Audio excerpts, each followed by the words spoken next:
Olá, seja muito bem-vindo e muito bem-vinda ao podcast Por Dentro do Mandato. Este é um programa criado para quem quer saber um pouco mais sobre as proposições legislativas que eu, deputado federal Rubens Pereira Júnior, apresentei na Câmara dos Deputados. Toda semana, nossos apresentadores gerados por inteligência artificial vão falar sobre um projeto apresentado, mostrar como ele impacta na vida real das pessoas. Vem com a gente! Imagina a seguinte situação: fechar a compra de uma gigantesca operação industrial em uma sexta-feira. Aquela sensação clássica de dever cumprido, né? Exato. Os contratos foram todos assinados, o champanhe foi aberto na sala de reuniões, Aham. o mercado financeiro até aplaudiu a fusão, mas aí na segunda-feira de manhã surge a notícia de que o governo simplesmente bloqueou todas as contas bancárias dessa nova aquisição. Nossa. Pois é.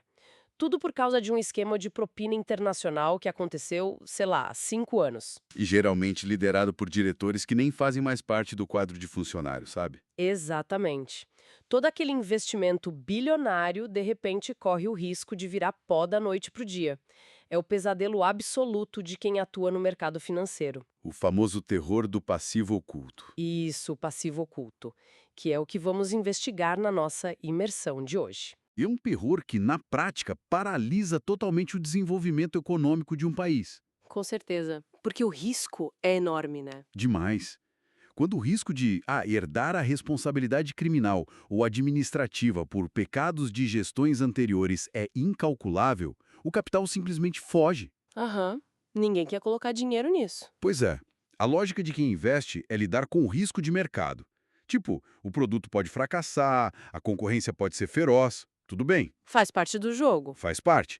Mas assumir um passivo criminal cego, isso afasta qualquer comprador sério e acaba deixando empresas que poderiam ser perfeitamente salvas apodrecendo financeiramente. É um desperdício gigante. E é exatamente o antídoto para esse veneno corporativo que é a nossa missão hoje. Perfeito.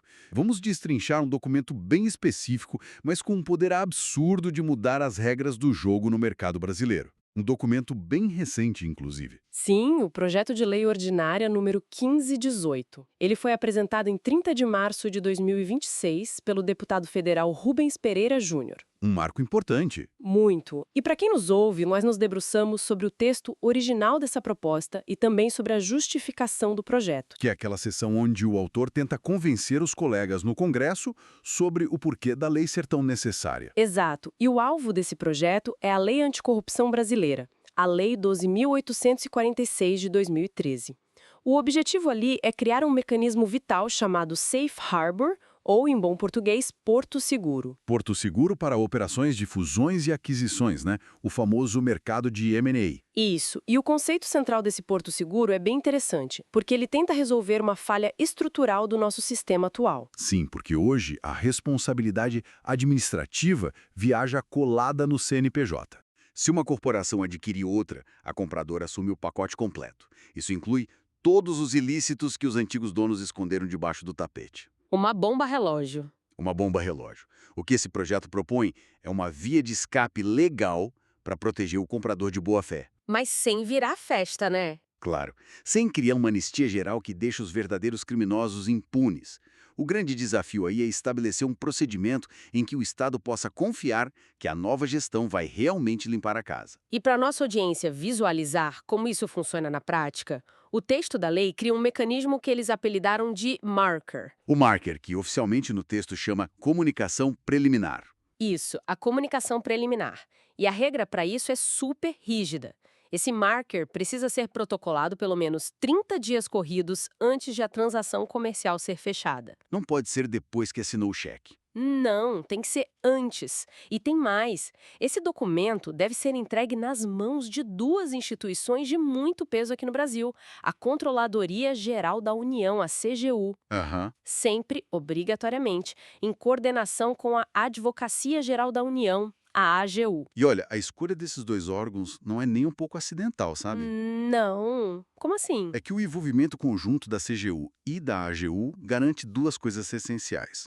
Primeiro, a capacidade investigativa e de auditoria pesada do Estado, que vem da CGU. Certo. E segundo, a representação jurídica para fechar acordos super complexos, que é o papel da AGU. Eles precisam estar presentes desde o minuto zero da negociação. Entendi. E aqueles 30 dias? Parece um prazo apertado para o governo. Pois é, mas o prazo de 30 dias não é só um detalhe burocrático. É a janela necessária para o governo processar essa informação inicial e avaliar se existe mesmo substância e uma intenção real de reparação. Antes que a estrutura societária mude definitivamente e fique mais difícil de rastrear. Exatamente. Sabe, para tornar tudo isso menos abstrato para quem está acompanhando, eu gosto de pensar numa analogia com carros. Adoro analogias. Vamos lá. É como se alguém encontrasse um carro usado espetacular para comprar. Motor perfeito, a lataria impecável e com um preço ótimo. Aquele negócio irrecusável. Isso, mas ao checar o chassi mais a fundo, a pessoa descobre que esse mesmo carro foi usado como veículo de fuga em um assalto a banco no ano passado. Nossa, uma bela complicação. Pois é, o marker seria o equivalente a ir até a delegacia de polícia antes de assinar o recibo de transferência no cartório. Antes de assumir a bronca. Exato. E chegar para o delegado e dizer, olha, estou comprando este carro, eu sei que o passado dele é bem sombrio e que os antigos donos cometeram crimes graves com ele, Aham. mas a minha intenção é limpar o veículo, usá-lo para trabalhar legalmente, pagar meus impostos e, mais importante, eu abro as portas para que vocês investiguem tudo o que precisarem sobre aquele assalto. É uma antecipação do problema. Essa analogia do carro de fuga ilumina muito bem o conceito do marker. Né? Porque tira aquela imagem de que a empresa está só se defendendo. Exato, mostra a proatividade que a lei exige. O adquirente não fica lá esperando ser pego em uma blitz surpresa no futuro. Ele vai atrás da autoridade de forma voluntária. Ele levanta a mão e avisa. Sim, e a lei detalha muito bem o que deve constar nessa ida à delegacia, digamos assim. Não basta entregar uma declaração vazia dizendo que quer fazer a coisa certa. Imagino que a papelada seja pesada. Bastante. O comprador precisa entregar a identificação completa de todas as partes envolvidas, o valor total do negócio e um resumo muito detalhado dos fatos irregulares que já conseguiu mapear até ali. Ou seja, ele já tem que ter investigado um pouco. Com certeza. E, fundamentalmente, ele tem que apresentar as medidas preliminares que pretende adotar logo de cara para estancar a sangria. Tá, mas naturalmente o Estado não vai apenas receber esse formulário, dar um tapinha nas costas do novo dono e desejar boa sorte no mercado, né? Longe disso. O governo é bem cético por natureza. O que nos leva à segunda camada da nossa análise: o preço do ingresso para entrar nesse porto seguro. Para ter acesso aos benefícios, o texto da lei impõe uma lista bem salgada de exigências. Exigências que transformam radicalmente o papel da empresa compradora. Sem dúvida. Qual é o primeiro grande pedágio que eles têm que pagar? O primeiro pedágio é comprovar que o adquirente fez uma due diligence, ou seja, uma diligência prévia extremamente focada e estruturada. O raio-x completo da empresa antes de comprar. Isso. E o texto faz questão de dizer que tem que abranger áreas bem amplas. Não é só olhar o caixa. Tem que olhar a área societária, fiscal, trabalhista, ambiental e, com um destaque gigante, as áreas de integridade e compliance. Olha, aqui eu preciso fazer o papel de advogada do diabo por um segundo e levantar um questionamento para quem nos ouve. Vamos à bala. Todo mundo que acompanha o mundo dos negócios sabe que fazer due diligence trabalhista, fiscal e ambiental é o padrão absoluto desde sempre. Sim, o básico do M&A. Exato. Ninguém em sã consciência assina um cheque de milhões sem auditar essas planilhas. Então, o que esse projeto de lei traz de efetivamente novo nisso? Boa pergunta. Onde está a vantagem comercial em investir montanhas de dinheiro numa auditoria ultra profunda, apenas para pegar todas essas falhas e entregar de bandeja diretamente para o governo? Pois é. Por que a empresa simplesmente não faz auditoria, pede um desconto gigantesco no valor da compra aos antigos donos e segue a vida em silêncio? Essa é talvez a virada de chave cultural mais importante que essa proposta está tentando impor ao mercado brasileiro. Como assim? Até hoje, a due diligence era uma ferramenta puramente defensiva e privada. Como você disse, uma empresa procurava problemas na outra para se proteger de perdas futuras ou para barganhar o preço. Reduzir o valor da compra. Exatamente. O que essa lei faz é tentar transformar esse instrumento privado em uma obrigação de interesse público. Ah, entendi. Muda o objetivo da coisa. Muda tudo. Quando a empresa decide entrar no processo de Safe Harbor, ela não pode mais varrer as descobertas para debaixo do tapete. Ela não pode mais usar a corrupção do vendedor só como alavanca para pagar mais barato. Exato. Se ela fizer isso e for pega depois, o Porto Seguro não vale de nada. Ao pedir o benefício, ela basicamente assume o papel de co-investigadora do Estado. Isso é forte. Co-investigadora do Estado. E só para garantir que todos estamos na mesma página aqui, quando o PL fala que esse processo todo pode culminar em um acordo de leniência, Aham. na prática das corporações, estamos falando de uma espécie de delação premiada exclusiva para o CNPJ, correto?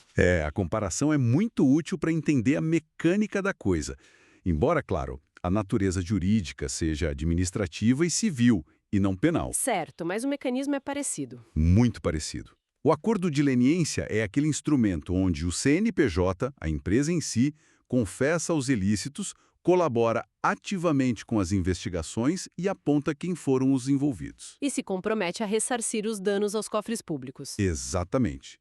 Em troca disso, a empresa consegue manter suas portas abertas, pode continuar participando de licitações públicas e ver as suas multas reduzidas drasticamente. Uma sobrevida. E o que esse projeto de lei faz de diferente? Ele entrelaça esse mecanismo de leniência com o momento exato da aquisição. A amarrar uma coisa na outra. Exato. Exige não apenas a confissão, mas a implementação imediata de um programa de compliance inicial, já no dia 1, e a entrega do que eles chamam de plano de remediação. E pelo que nós lemos nas fontes, esse plano de remediação não é um documento genérico cheio de jargões bonitos, né? Não mesmo. Tem que ser cirúrgico. O projeto exige um cronograma bem rígido, com metas quantificáveis e, crucialmente, pede a identificação clara de quem serão os responsáveis diretos por consertar os problemas herdados. Isso é fundamental. Dar nomes aos bois na hora da solução. Ou seja, o governo quer saber quem vai ser demitido, quais softwares de controle financeiro vão ser trocados e como a cultura de integridade da empresa será higienizada. Exatamente. A exigência da lei é de uma cooperação plena, tempestiva e efetiva. E esse termo efetiva é a grande barreira contra aqueles programas de compliance de fachada, sabe? Aqueles manuais de ética lindamente impressos em papel brilhante que ninguém na empresa lê ou respeita. Esse mesmo. O Estado quer ver medidas reais que estanquem de vez a possibilidade de os crimes continuarem acontecendo sob a nova direção. Bom, então se o comprador aceita esse fardo gigantesco de virar praticamente uma extensão investigativa do governo, qual é a recompensa real no final do dia? O famoso benefício. Isso. O artigo 26F do projeto traça esse benefício.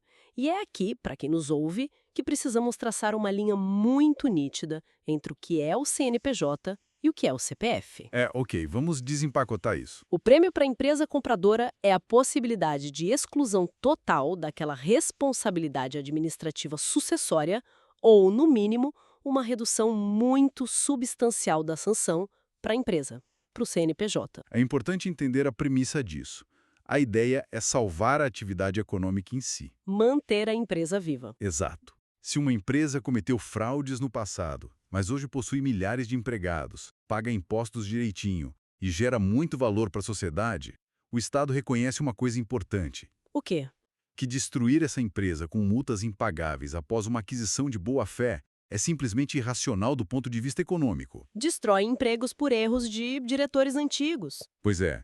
Então, o Porto Seguro garante que, ao cumprir todas essas obrigações super severas do plano de remediação, o CNPJ ganha uma espécie de certidão de renascimento. Uma ficha limpa administrativa. Isso. As penalidades focadas na pessoa jurídica por aqueles atos anteriores à compra são mitigadas ou anuladas completamente. Mas, e para nossa audiência este é um mas gigantesco, a lei joga os executivos corruptos da gestão anterior diretamente aos leões do sistema de justiça criminal. Sem dó. A imunidade concedida pelo Safe Harbor é exclusivamente administrativa e focada na pessoa jurídica. Quem nos ouve precisa ter a clareza total de que não existe anistia para quem roubou. Nenhuma. O texto afirma categoricamente que esse benefício não obstrui de forma alguma o Ministério Público nem o Judiciário na hora de responsabilizar no âmbito penal ou civil Os agentes dolosos, os CPFs. Exatamente isso. A punição migra do ente fictício, que é a empresa, para as pessoas físicas de carne e osso que cometeram o crime. O CPF de quem autorizou a propina continua na mira da polícia. Continua. E para evitar que o próprio mecanismo do Safe Harbor seja desvirtuado e usado de má fé, o projeto estabelece cláusulas duríssimas contra fraudes. Tipo o quê? Se ficar comprovado, por exemplo, que o comprador já conhecia os crimes e participou deles ativamente antes da aquisição. Ou seja, se ele já estava no esquema. Isso. Ou se ficar provado que a transação de compra é apenas uma fachada jurídica, uma simulação, só para ocultar o patrimônio dos antigos donos criminosos. O que acontece nesses casos? Todo o benefício do Safe Harbor desaparece imediatamente. O acordo é rasgado. É a quebra total da confiança inicial. E se a informação que a empresa forneceu lá no comecinho, no Marcanel, for intencionalmente falsa? Benefício perdido na hora. E mais, os órgãos responsáveis são imediatamente acionados para iniciar a punição usando inclusive as informações que a própria empresa entregou. Nossa. Agora, isso tudo me levanta uma questão logística e até psicológica imensa. Vamos lá. Voltemos à nossa analogia do carro de fuga. A polícia aceitou que o novo dono tente limpar o carro e usá-lo para trabalhar honestamente. Certo. Mas a polícia não vai simplesmente fechar os olhos durante 3 anos, cruzar os dedos e torcer pelo melhor, né? De jeito nenhum. O Estado não confia cegamente. Então, como o governo tem certeza absoluta de que aquele plano de remediação maravilhoso está saindo do papel timbrado para o mundo real da empresa?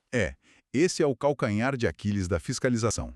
E a solução que o projeto de lei traz para esse abismo é a figura do auditor, ou o monitor independente. O monitor independente, como ele funciona? O texto prevê que a implementação de todas as medidas e do compromisso assumido no plano de remediação sejam submetidas a um monitoramento constante, por um prazo determinado na negociação. Tá, mas quem faz isso? É um fiscal da Receita que vai sentar lá na empresa? Não estamos falando de um funcionário público destacado para morar dentro da empresa.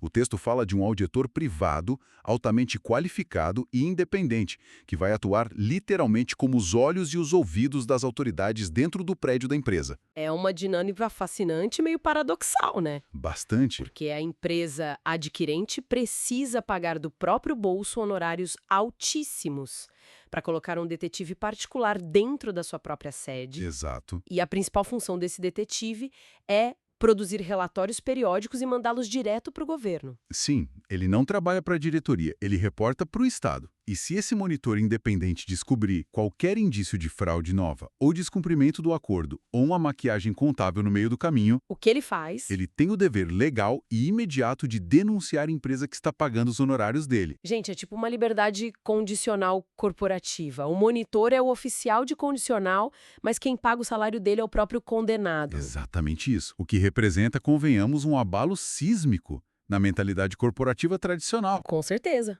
Executivos são treinados a vida inteira para proteger os segredos da empresa a qualquer custo. E, de repente, tem um estranho olhando tudo. Pois é. Mas esse arranjo engenhoso resolve um gargalo técnico enorme do Estado. Qual? A administração pública muitas vezes não tem a velocidade ou o quadro de especialistas em engenharia contábil de altíssima complexidade para conseguir auditar uma fusão de bilhões de dólares em tempo real. Faltam braços no governo para fiscalizar tudo isso. Faltam braços e, às vezes, ferramentas específicas de mercado.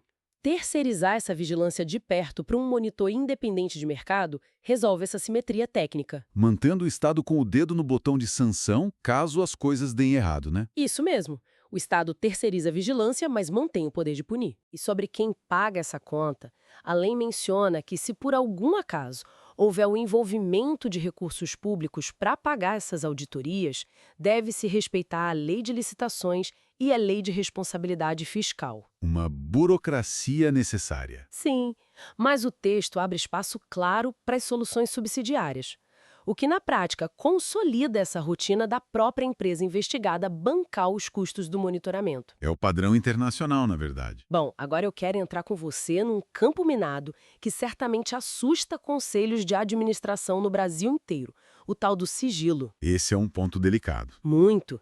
Ao abrir completamente as entranhas da operação, mostrar os algoritmos internos, os planos futuros de expansão para esse monitor e, por tabela, para o governo, a empresa não fica extremamente vulnerável? Sem dúvida. O nível de exposição é brutal. O que impede que o conteúdo desse marker ou os relatórios do monitor caiam nas mãos de um concorrente predatório ou vaze para a imprensa?